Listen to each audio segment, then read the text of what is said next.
Почитувани, ајде во продолжение малку да зборуваме за книжевност. Дела од современата македонска книжевност беа представени на најголемиот, најпознатиот сајам на книги во Франкфурт. Што значи ова за нас како држава, за Македонија? Какви книги беа представени од страна на мај на овој сајам? Во продолжение дознаваме од нашиот денешен гостин Бојан Саздов, се работи за претседател на Македонската асоциација на издавачи и главен уредник на издавачкиот центар 3. Благодарам што сте во Слободен печат. Благодарам за поканата.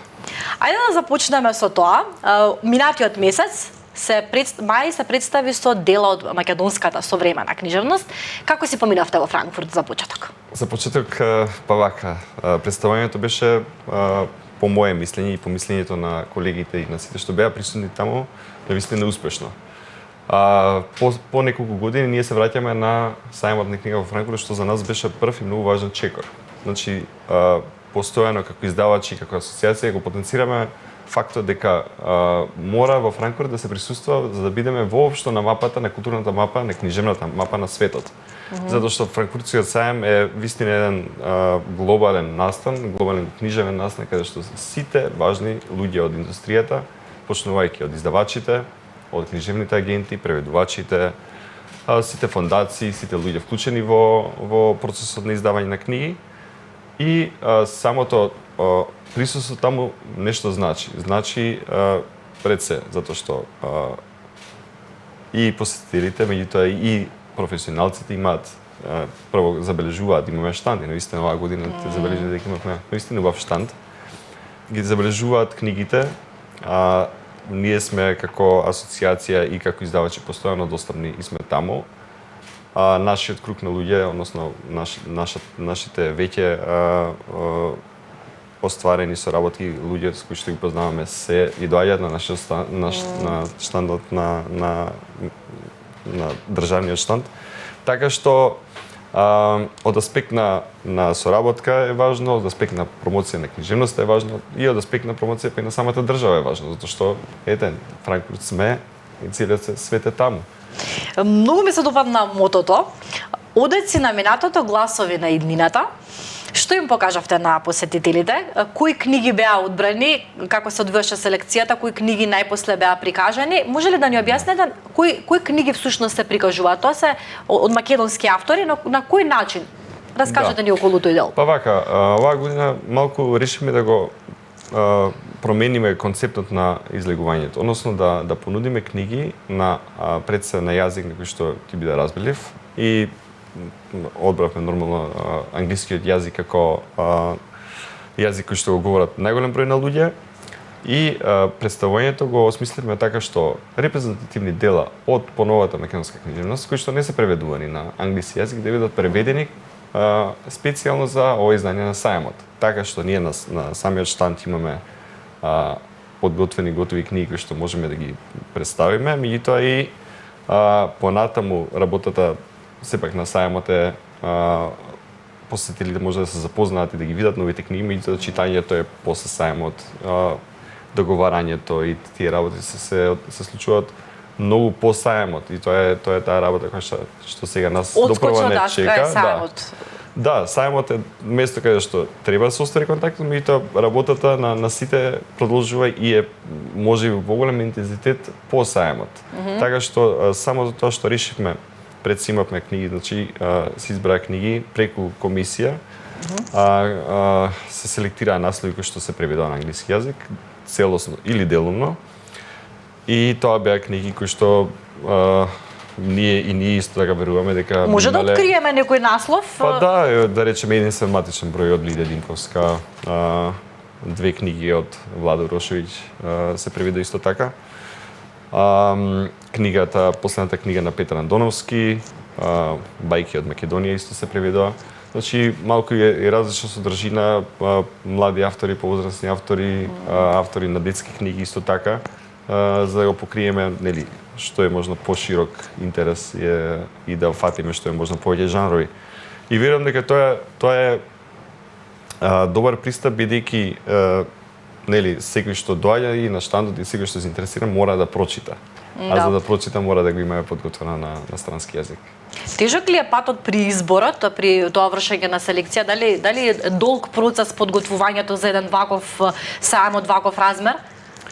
Па да, би рекол, како што кажав, најважно е и континуитетот. Значи, ние сме оваа година, за жал неколку години не бевме присутни на сајмот, еве сега сме оваа година бевме на сајмот, остваривме контакти, презентиравме нешто, запознавме нови луѓе, запознавме, имаме контакти кои што ќе ги продолжиме понатаму и тоа важно е и континуитетот. Следната година да бидеме повторно присутни на тој сајм со уште повеќе книги, со уште поинтересна содржина и тие контакти, да речам, сепак ние одиме таму со цел да ја промовираме и да ја извеземе нашата книжевност, веќе да имаме некои реализирани изданија надвор.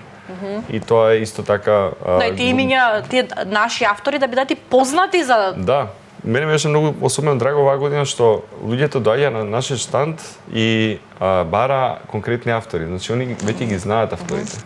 И многу ми е драго, ги знаат Румена Божаровска, доаѓаат и прашуваат дали имаме нешто ново од Румена.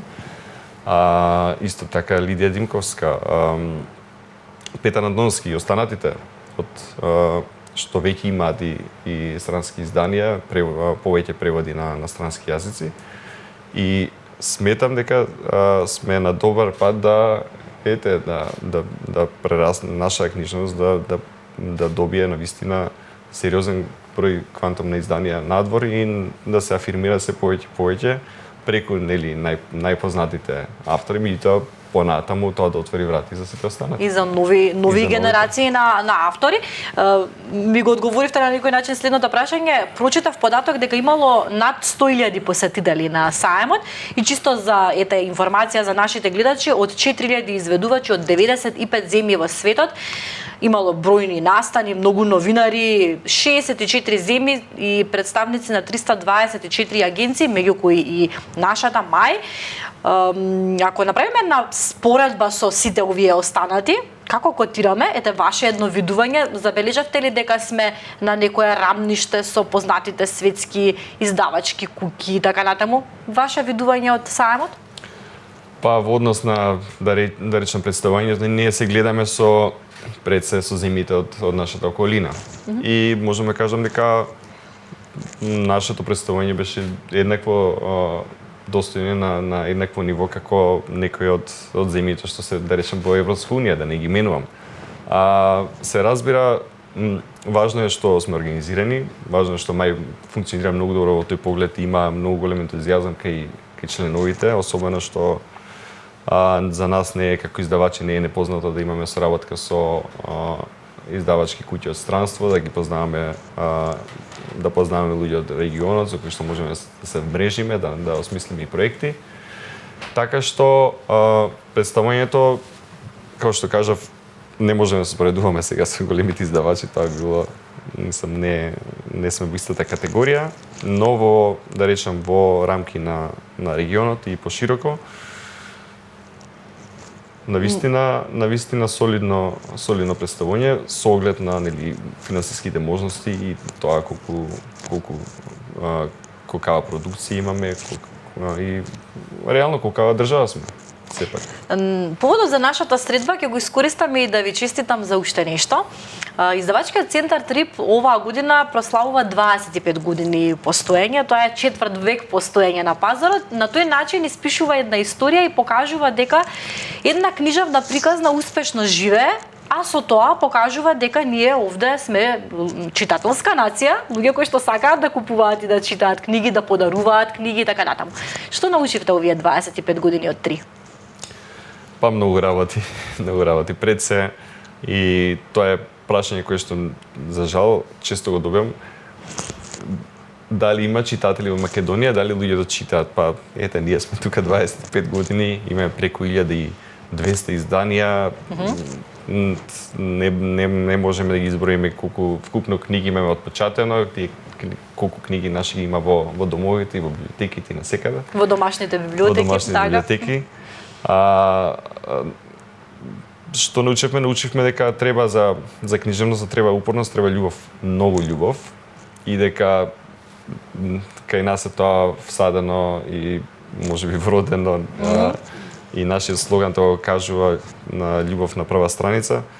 Упорно се трудиме, значи не се трудиме туку сакаме да го наметнеме читањето како неодминлив дел од нашата Здрава секојдневие. навика, една здрава навика. Нешто без кое што не треба да се живее искрено и нешто за кое што секој треба да одвои и дел од своето време и да се надгради и да научи нешто и да малку се ја смени реалноста. Така што ете и самата прослава ја искористиме во таа насока да направиме еден собир со нашите читатели на нашето омилено место во градскиот трговски центар. И тоа и се случи и навистина сме многу задоволни затоа што многу вистински читатели, многу срекни луѓе дојдоа и од срце ни честитаа и беше навистина Убав момент. потврда и убава потврда за она што го работиме. Петре Мандреевски, Горан Стефановски, Венко Андоновски, Лидија Димковска, ја споменавте, Румена Божаровска и да не ги редам авторите кои што се некако синоним за три. Кој е најпродаваниот автор? Верувам дека познавајќи ве водите некакви статистики за читатели, па ете, кој е најпродаваниот автор во три? Во поглед на број на примероци? Во поглед на број на примероци, ете, нека одиме така. Па тие што ги споменавте се сите многу продавани. Значи зборуваме за над 30-40 изданија да ги има вкупно нивните книги. Она што е као јас што го светочам како некоја најуспешна книга е секако книгата на Киро Глигоров Мемоарите, кога тогаш првпат излега од печат. Значи тоа е нешто кое што јас го паметам како и го немам забележано како чин, како момент во издаваштвото од тогаш. Ама тоа и ретко се случи во светот. А и се разбира книга од поинаква содржина. Ние сме сепак и фокусирани повеќе на книжевност. Нас ние, сите автори што ги споменавте, секоја нова книга која ќе објават, интересот се зголемува, се уште поголеми. Тоа е тоа што ни прави да бидеме многу задоволни и ни носи голема сатисфакција. Значи, сме успеале да стигнеме до читателите, меѓутоа и полека и да прошириме читателската база. И тоа ни е една од приоритетите и целите во тоа што го работиме, да се шири. А се знае бројката колку книги имате досега продадено? Па слободна проценка немавме баш можност технички да го провериме, ама по бројот на книги објавени, бројот на изданија, некоја може милионска сума е тоа на примероци. Така, зборуваме за пример. Да, примероци над милион отприлика. Познавајќи ве, повторно ќе речам, сте умешни во правењето на многу креативни настани, некако таа книжевна магија ја правите и преку вашите настани кои што се редовни. Ќе ве замолам за самиот крај да ни откриете за следната година, за следниот период, нешто специфично и интересно да ги изненадиме читателите, гледачите, со што подготвувате, има ли некој издание, има ли некој настан кој што може да ни го откриете? Па да, еден од поголемите и позначени настани крајот на оваа година го носи новиот роман на првиот роман на Румена Божаровска. Значи Румена Божаровска да ни го предаде романот во моментот на читање. Така што наскоро ќе ја најавиме промоцијата која ќе се случи веројатно на почетокот декември. А во меѓувреме имаме многу настани. Еве да спомнам уште еден, ако ми дозволите. Тоа е едно гостување интересно на познатиот шпански писател Франсиск Миралјес. Тој е автор на Икигаи и Чигуичи, Намасте и повеќе книги кои што се многу популарни и кој е навистина многу интересен автор и човек кој ќе биде гостин тука на 15 ноември. Одлично. Задоволство беше да се разговара Бојан со вас како и секогаш. Верувам дека бевме интересни за гледачите. На самиот крај, верувам дека покрај книги читате и весници. Ќе ви го подарам најновиот број на Слободен печат. Благодарам многу. Благодарам за вашето гостување. Почитувани, вие верувам дека и понатаму ќе останете со Слободен печат.